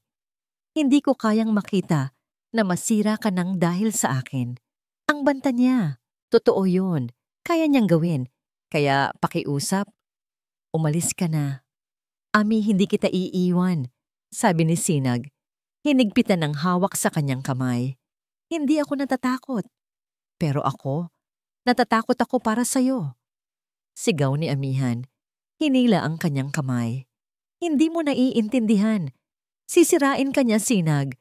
At hindi ko kakayanin yun. Kaya pakiusap. Itigil na natin to. Bago pa mahuli ang lahat. Bago pa tayong dalawa ang mawasak." Ang mga salita ni Amihan ay puno ng desperasyon at pagmamahal. Isang pag-ibig na handang magsakripisyo para sa kaligtasan ng minamahal. Tumayo siya at lumayo. Itinutulak ang nag-iisang taong kakampi niya. Dahil sa paniniwalang ito ang tanging paraan para iligtas ito. Ang pagsara ng pinto sa pag-alis ni Sinag ay nag-iwan ng isang matinding katahimikan sa apartment. Isang katahimikang mas maingay pa kaysa sa sigawan. Nakatayo si Amihan sa gitna ng sala. Yakap ang sarili, sinusubukang labanan ang panlalamig na gumagapang sa kanyang buong katawan. Itinulak niya ang nag-iisang taong handang lumaban para sa kanya. Ngayon, tunay na siyang nag-iisa. "Tama ang ginawa mo," sabi ng isang bahagi ng kanyang isip. "Iniligtas mo siya. Sinuko mo na ang laban." Sagot ng isa pa, "Tinalo ka na nila." Upang takasan ang sariling mga iniisip, binuksan niya ang telebisyon. Naghahanap siya ng kahit anong ingay, kahit anong palabas na maaring mag-alis ng kanyang atensyon kahit sandali lang. Ngunit ang kapalaran ay may ibang plano. Paglipat niya sa isang sikat na news channel, ang sarili niyang mukha ang bumungad sa kanya. Ito ang kuha noong inilalabas siya mula sa presinto, mukhang pagod at talunan. Sa ilalim ng kanyang litrato, isang malaking headline ang nakasulat. "Attorney Diwa, akusado ng blackmail. IBP, inaasahang maglalabas ng desisyon sa kanyang lisensya." Nanigas si Amihan. Isang panel ng mga legal expert ang nag-uusap tungkol sa kanyang kaso. It's a classic case of a scorned wife using her legal knowledge for revenge and personal gain. Sabi ng isang matandang abogadong hindi niya kilala. Ipinakita sa screen ang mga text message na ibinigay ni Lacan. Maingat na in-edit para palabasing pera ang habol ni amihan. Ipinakita rin ang isang maikling, putol-putol na video ng kanilang pag-uusap sa coffee shop. Sa video, ang maririnig lang ay ang boses ni amihan na nagsasabing, "Kailangan mong ibigay ang hinihingi ko kung gusto mong matapos na to." Ang konteksto ay tinanggal at ang natira ay isang malinaw na pagbabanta. Pagkatapos, isang eksklusibong panayam kay Lacan Baldero. Umiiyak ito sa harap ng kamera. Ang kanyang pag-arte ay perpekto. "Mahal na mahal ko pa rin ang asawa ko," sabi ni Lacan habang pinupunasan ang mga pekeng luha. "Pero hindi ko na kaya ang pananakot niya. Hindi lang sa akin, kundi pati na rin sa isang iginagalang na hukom. I'm a victim here. Sana maintindihan ng mga tao." Ang buong bansa ay nanonood ng isang pelikula kung saan siya ang kontrabida. Si Clara, ang tunay na may sala, ay wala kahit saan. Ang kanyang pangalan ay binanggit lamang bilang isang biktima ng paninira. Napakagaling ng kanilang pagplano. Napakalinis. Pinatay ni amihan ang telebisyon. Ang katahimikan ay bumalik. Mas mabigat, mas masakit. Ding! Isang tunog mula sa kanyang laptop ang bumasag sa katahimikan. Isang email notification. Nanginginig siyang lumapit sa mesa. Nakita niya ang sender. Integrated Bar of the Philippines. Office of the Bar Confidant. Ang puso niya ay halos tumigil sa pagtibok. Dahan-dahan niyang binuksan ang email. Ang mga salita ay lumundag mula sa screen at sinampal siya ng malakas. "Dear Attorney Diwa, this is to formally inform you that following a preliminary investigation into the formal complaint filed against you, the Board of Governors has voted for your hindi," na niya tinapos basahin, "temporary suspension." Ang mga salitang iyon ay ang kanyang hatol ng kamatayan. Ang kanyang lisensya, ang bagay na pinaghirapan niya sa loob ng maraming taon, ang simbolo ng kanyang pagkatao ay binawi sa kanya. Tinanggalan na siya ng mga pangil. Isa na lang siyang ordinaryong tao laban sa isang sistema na kontrolado ng kanyang kaaway. Nawala na ang lahat. Ang kanyang pag-aasawa, ang kanyang reputasyon, ang kanyang pag-ibig. At ngayon, ang kanyang propesyon. Napatingin siya sa paligid ng apartment, isang lugar na puno ng mga alaala ni Sinag, ng kanilang mga plano, ng kanilang sandaling pag-asa.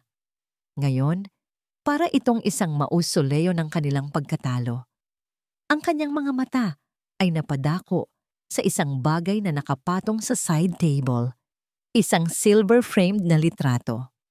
Ito ang natitirang gamit na dinala niya mula sa dati nilang bahay ni Lacan. Ito ang kanilang wedding picture. Nakangiti sila pareho sa litrato, mukhang masaya. Walang kamalay-malay sa mga kasinungalingang magwawasak sa kanila. Kinuha niya ang litrato. Pinagmasdan niya ang nakangiting mukha ng lalaking sumira sa kanya. Pinagmasdan niya ang mukha ng babaeng naniwala sa mga ngiting yon. Isang babaeng mahina, nagbubulag-bulagan sa pag-ibig. Kinamumuhian niya ang babaeng yon. Isang nag-aalab na galit ang pumalit sa kanyang kalungkutan. Isang galit na hindi niya naramdaman noon. Hindi sa awards night, hindi sa presinto. Ito ay isang galit na nagmula sa pinakailalim ng kanyang pagkatao.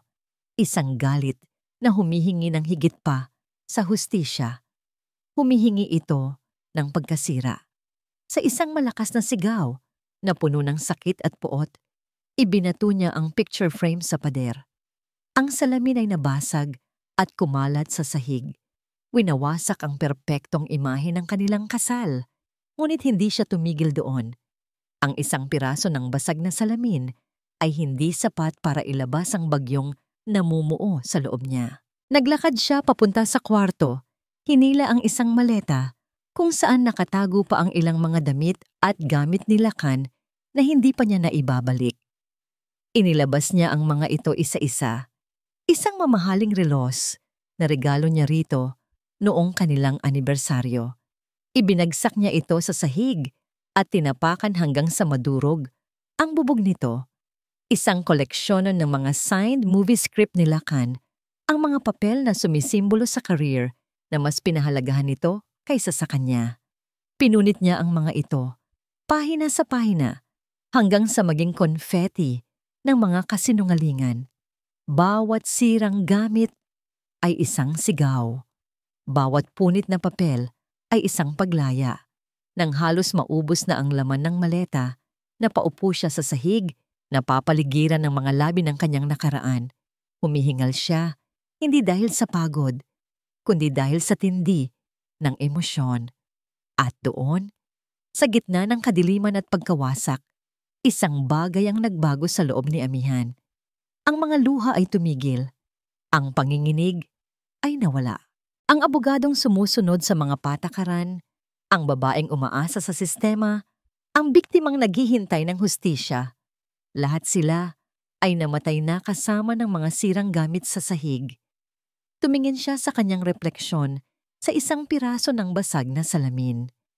Ang nakita niya ay hindi na isang babaeng talunan. Ang mga mata niya ay hindi na puno ng luha, kundi ng isang malamig at matigas na apoy. Isang apoy na kayang sunugin ng lahat. Kung aagawin ni Clara Escalante ang batas mula sa kanya, kung gayon, lalaban siya ng walang batas.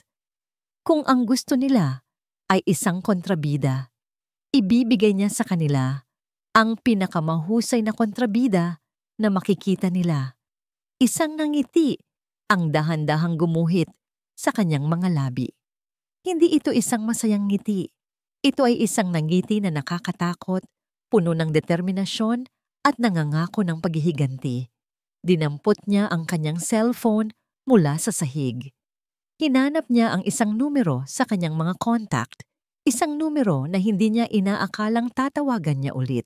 Ito ay ang numero ng isang sikat na gossip blogger, isang babaeng kilala sa paglalabas ng pinakamadidilim na sikreto ng mga artista, walang pakialam sa katotohanan, basta't ito ay eskandaloso. Nagring ang telepono. "Hello? Sino to?" Sagot ng isang matinis na boses sa kabilang linya.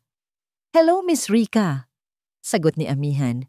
Ang kanyang boses ay kalmado na ngayon, ngunit may nakatagong panganib. "This is attorney? No, this is Amihan Diwa." Isang sandali ng katahimikan, pagkatapos ay isang nananabik na tugon. "Oh my God! Amihan! Ikaw ang pinag-uusapan ng buong bayan. Anong maitutulong ko sa'yo, girl?" "Mayroon akong isang kwento na siguradong magugustuhan mo," sabi ni Amihan.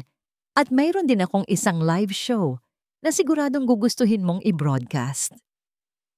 Ang kinang ng araw ay tumatagos sa malalaking bintana ng dati nilang tahanan.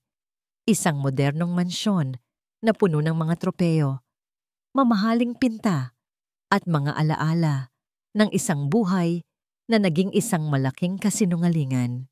Isang oras na ang nakalipas mula nang gamitin ni Amihan ang kanyang lumang susi para makapasok. Alam niyang wala si Lacan. Ayon sa kanyang source na si Miss Rica, si Lacan ay nasa isang emergency meeting kasama ang kanyang mga manager. Sinusubukang iligtas ang natitirang abo ng kanyang career. Si Amihan ay nakatayo sa gitna ng malawak na sala. Hindi na siya ang babaeng umiiyak sa isang madilim na apartment. Ang suot niya ay isang eleganteng pulang bestida, isang kulay ng digmaan, ng pagnanasa at ng panganib. Ang kanyang buhok ay maayos na nakatali at ang kanyang mukha ay may makeup, hindi para magpaganda, kundi para maging isang maskara ng katatagan. Mukha siyang isang reyna na babawin ang kanyang kaharian. Sa labas ng gate, sa isang itim na van, naghihintay si Miss Rica at ang kanyang team.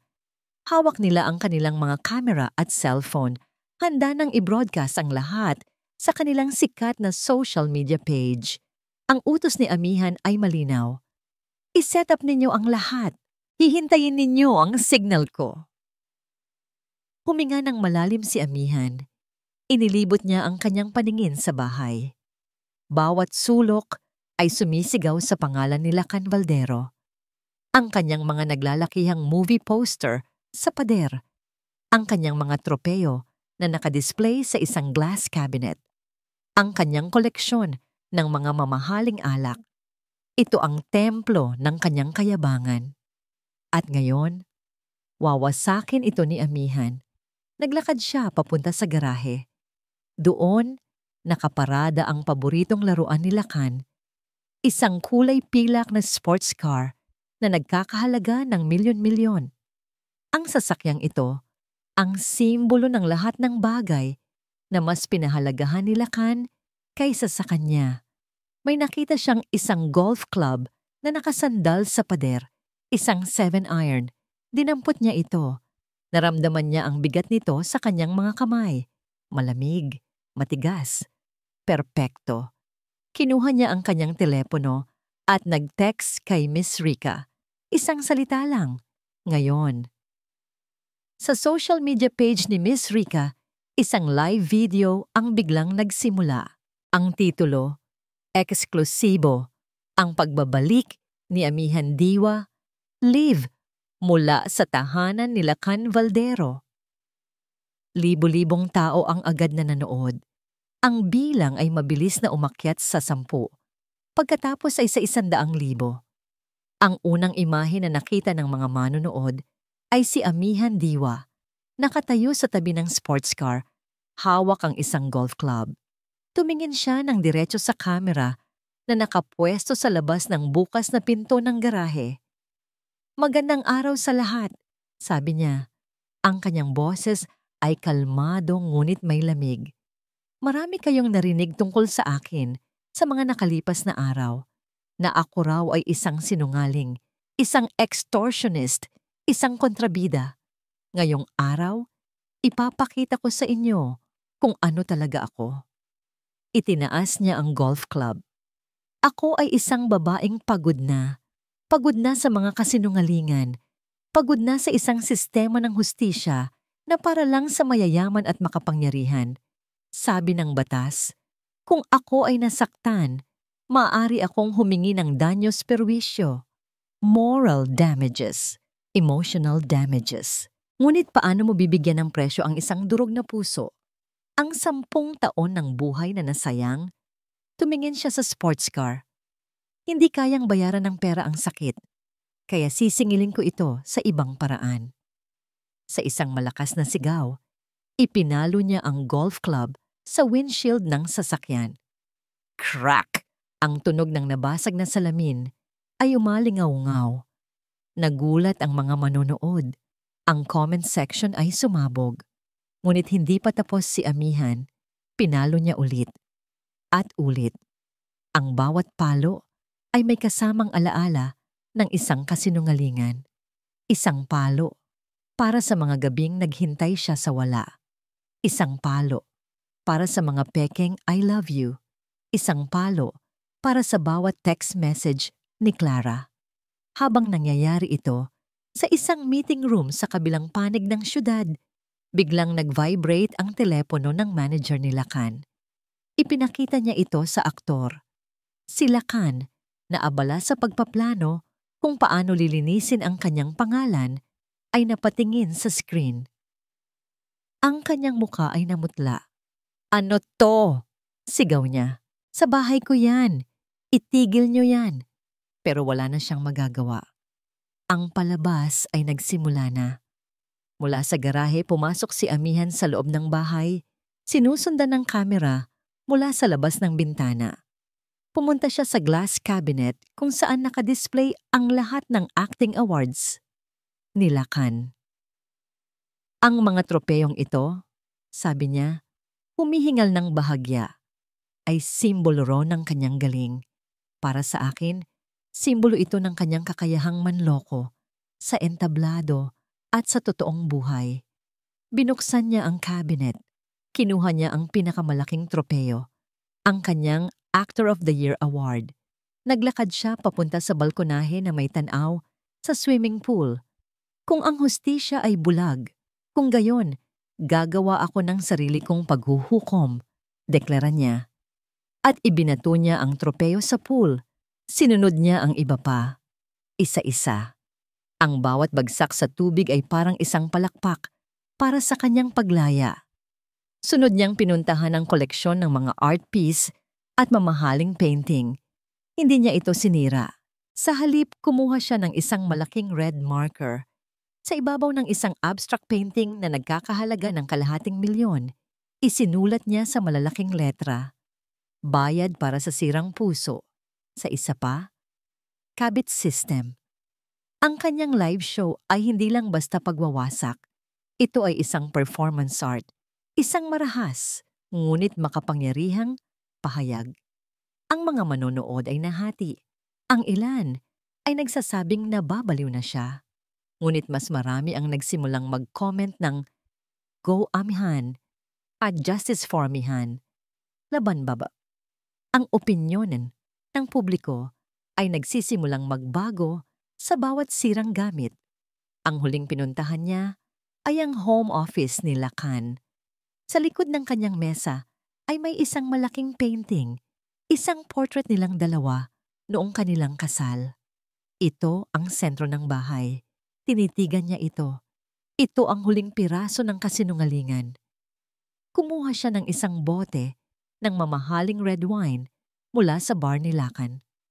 Binuksan niya ito. Tumingin siya sa kamera. Sa huling pagkakataon, "Lacan Valdero," sabi niya, ang boses ay seryoso at puno ng kapangyarihan. "Ito ang aking formal na petisyon para sa annulment. At para sa iyo naman, Judge Escalante." Ngumiti siya. "Maghintay ka lang. Susunod ka na." Itinapon niya ang laman ng bote ng alak sa painting. Ang pulang alak ay dumaloy sa kanilang mga nakangiting mukha na parang dugo at luha. Pagkatapos, binitawan niya ang bote, tumalikod, at naglakad palabas ng bahay. Hindi na lumingon pa. Iniwan niya ang isang obra maestra ng pagkawasak, isang perpektong testamento ng isang babaeng binawi ang kanyang kapangyarihan. Ang live video ay natapos sa imahe ni Amihan na naglalakad palayo, habang sa likod niya ay ang mga labi ng isang sirang buhay at isang sirang lalaki. Ang live performance ni Amihan ay naging isang national phenomenon. Sa loob lamang ng ilang oras, ang video ay meron ng milyon-milyong views, shares at comments. Ang hashtag na #Amihan Diwa Strikes Back ay naging #1 trending topic. Ang publiko na dati hinusgahan siya, ngayon ay bumilib sa kanyang tapang. Ang kwento ay hindi na tungkol sa isang extortionist. Ito na ay tungkol sa isang babaeng lumalaban. Para kay Lacan Valdero, ang video ay isang pako sa kanyang kabaong. Ang kanyang imahe bilang biktima ay nadurog kasama ng windshield ng kanyang sports car. Ang natira ay ang imahe ng isang taksil na asawa na nakuha ang nararapat sa kanya. Ang kanyang mga natitirang sponsor ay bumawi. Ang kanyang talent agency ay pansamantalang sinuspinde ang kanyang kontrata. Siya ay naging isang national joke, isang fallen star. Ngunit ang mas matinding dagok para sa kanya ay ang katahimikan mula kay Clara Escalante. Sa kanyang marangyang bahay, pinanood ni Clara ang buong video. Ang kanyang mukha ay hindi maipinta. Hindi siya galit. Mas malala pa roon. Siya ay nababahala. Ang ginawa ni Amihan ay hindi na isang legal na laban. Ito ay isang public relations war. At sa unang pagkakataon, natatalo si Clara. Ang pangalan niya ay muling nadawit sa iskandalo. At sa pagkakataong ito, mas marami nang naniniwala kay Amihan. Tumawag si Lacan sa kanya, halos hysterical. "Clara, nakita mo ba ang ginawa niya? Kailangan nating gawin ang isang bagay. Idemanda natin siya for destruction of property." Sa kabilang linya, ang boses ni Clara ay malamig na parang yelo. "Wala nang tayo, Lacan. Ikaw. Ikaw ang may problema. Asawa mo yan. Bahay mo yan. Gulo mo yan. Pero magkasama tayo rito. Pagmamakaawa ni Lakan. Nagkakamali ka. Sagot ni Clara. Ang relasyon natin ay isang pagkakamali na kailangan ko nang itama. Huwag mo na akong tatawagan ulit. Click. Binabaan siya ng telepono. Sa sandaling iyon, naintindihan ni Lakan ang buong katotohanan. Hindi siya minahal ni Clara. Isa lang siyang laruan. At ngayon, sira na ang laruan. Itatapon na siya. Naiwan si Lakan sa gitna ng kanyang sariling pagkawasak. Wala ng career, wala ng pera, at wala ng kakampi. Ang tanging natitira sa kanya ay ang galit sa babaeng nag-iwan sa kanya at ang takot sa asawang sinira niya. Samantala, si Amihan ay nasa apartment ni Sinag. Pinanood nila ang pagbagsak ng imperyo ni Lakan sa balita. Pagkatapos ng kanyang palabas, agad siyang tinawagan ni Sinag. Ami, anong ginawa mo? Tanong nito. May halong pag-aalala at paghanga. Ginawa ko ang nararapat. Sagot ni Amihan. Pagod ngunit panatag. Sa unang pagkakataon sa loob ng maraming araw, nakaramdam siya ng kapayapaan. Ngayon, naghihintay na lang siya. Alam niyang ang kanyang huling galaw ay magbubunga ng isang bagay at hindi nga siya nagkamali. Isang gabi, may kumatok sa pinto ng apartment. Nang buksan ni Sinag, isang taong hindi nila inaasahan ang tumambad sa kanila. Si Lakan Valdero. Ang dating makisig na aktor ay mukhang isang basang sisiw.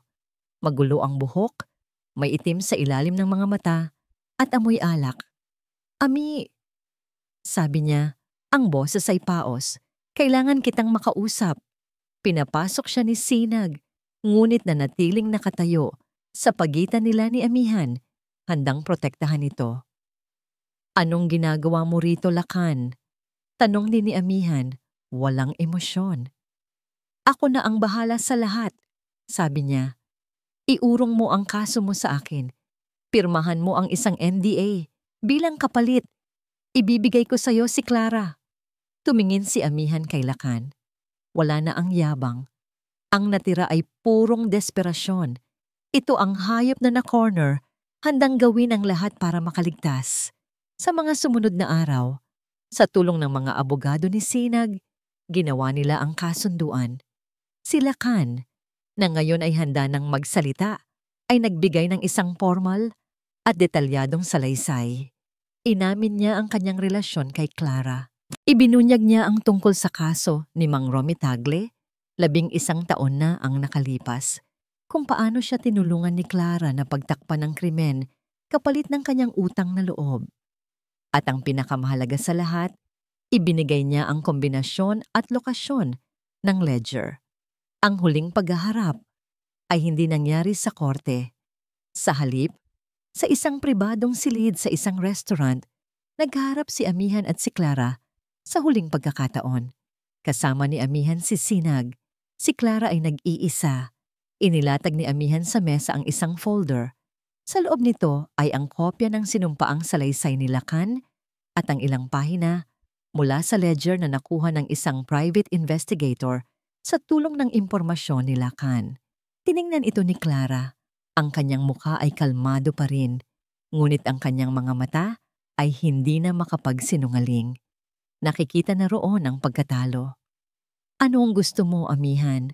Tanong ni Clara. Pera? Gusto mo bang sirain ako tulad ng ginawa mo kay Lakan? Umiling si Amihan. Hindi ako katulad mo. Hindi ako mamamatay tao ng karangalan. Ang gusto ko lang ay ang katotohanan. Ang gusto ko, sabi ni Amihan, ay ang mag-resign ka sa pwesto mo. Tahimik, walang gulo. Aminin mo sa IBP na ang reklamo mo laban sa akin ay walang basihan.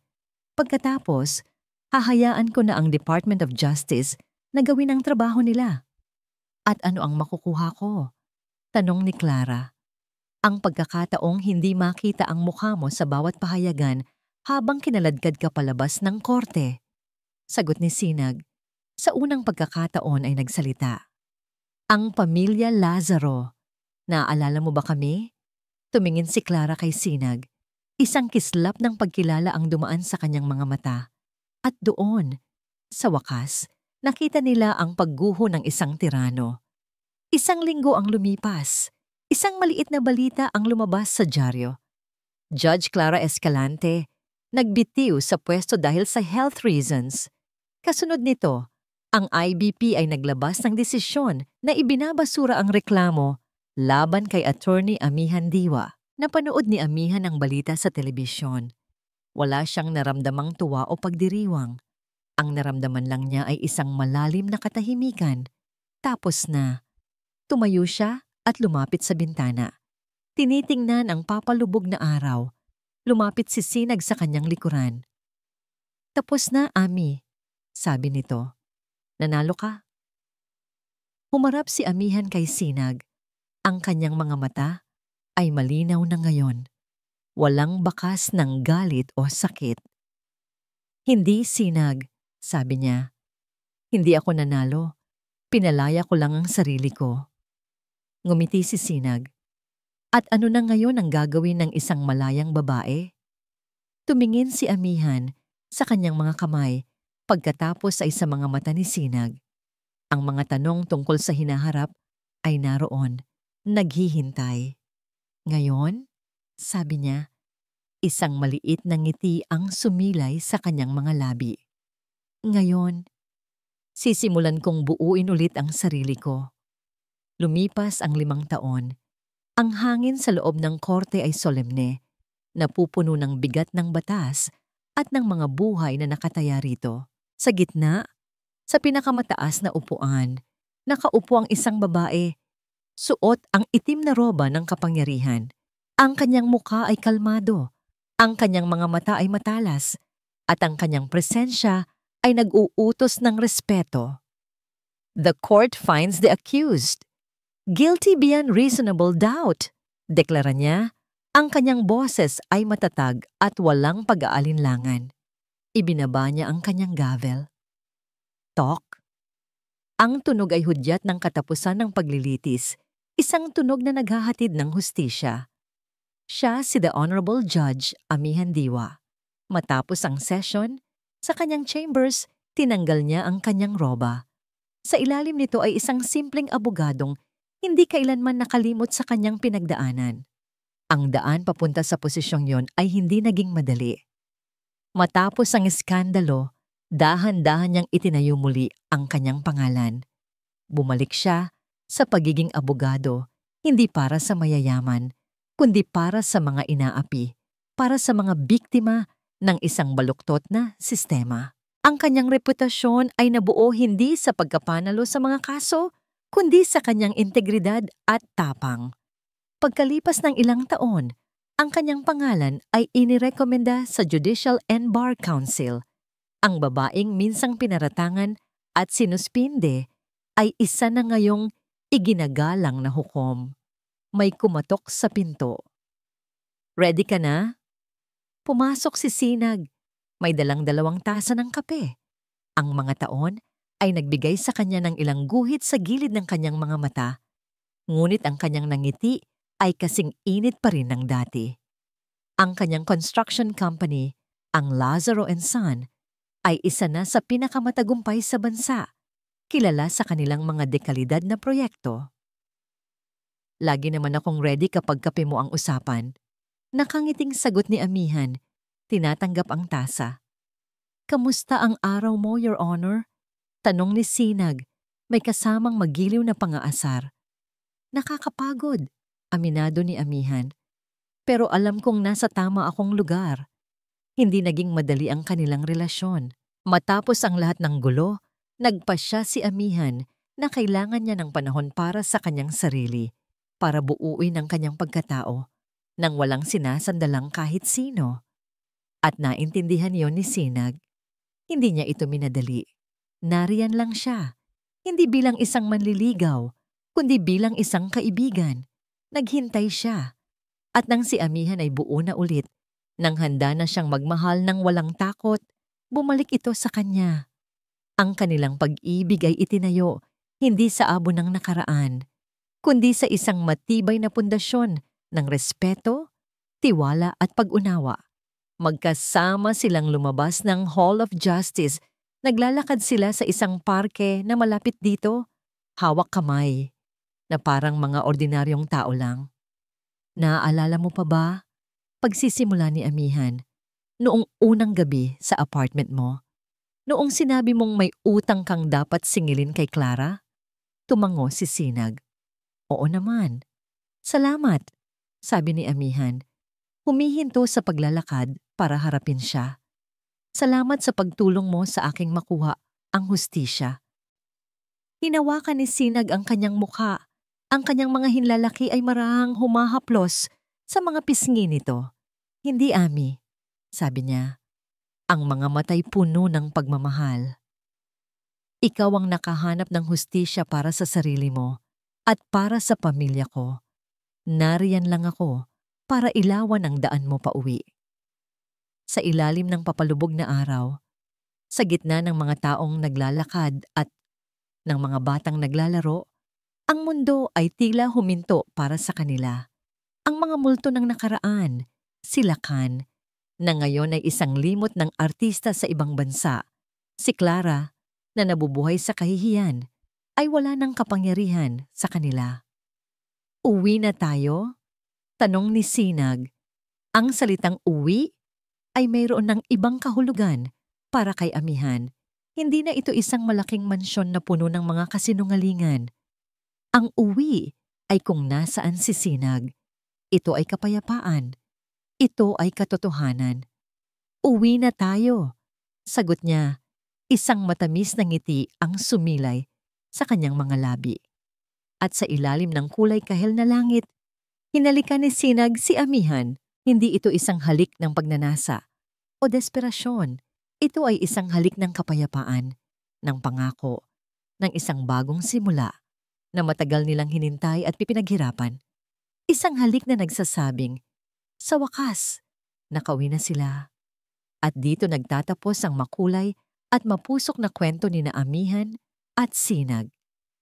Mula sa kaibuturan ng aking puso, maraming salamat. Salamat sa pagsama ninyo sa bawat pagpatak ng kanyang luha, sa bawat tibok ng kanyang pusong puno ng galit, at sa bawat hakbang niya patungo sa kapayapaan. Ang pagsulat sa kwento ni Amihan ay isa ring paglalakbay para sa akin. Bawat kabanata ay isang paalala na ang sakit ay bahagi ng buhay, ngunit hindi ito ang katapusan. Sa bawat salitang aking isinulat, naramdaman ko ang kanyang pighati, ang kanyang pagbangon, at ang kanyang huling tagumpay. Naway ang kwentong ito ay mag-iwan sa atin ng isang mahalagang aral na ang tunay na lakas ay hindi nagmumula sa paghihiganti, kundi sa kakayahang muling buuin ang sarili mula sa pagkawasak. At ang tunay na pag-ibig ay hindi nananakit o nangiiwan. Ito ay naghihintay, umuunawa, at naghihilom. Ngayon, nais ko namang marinig ang inyong tinig. Ano ang pinakamahalagang aral na inyong natutunan mula kay Amihan? Aling bahagi ng kanyang paglalakbay ang pinakatumagos sa inyong puso? Ibahagi po ninyo ang inyong saloobin sa comment section sa ibaba. Hanggang sa muli nating pagkikita sa susunod na kwento. Manatili po kayong ligtas, matatag, at laging puno ng pag-ibig.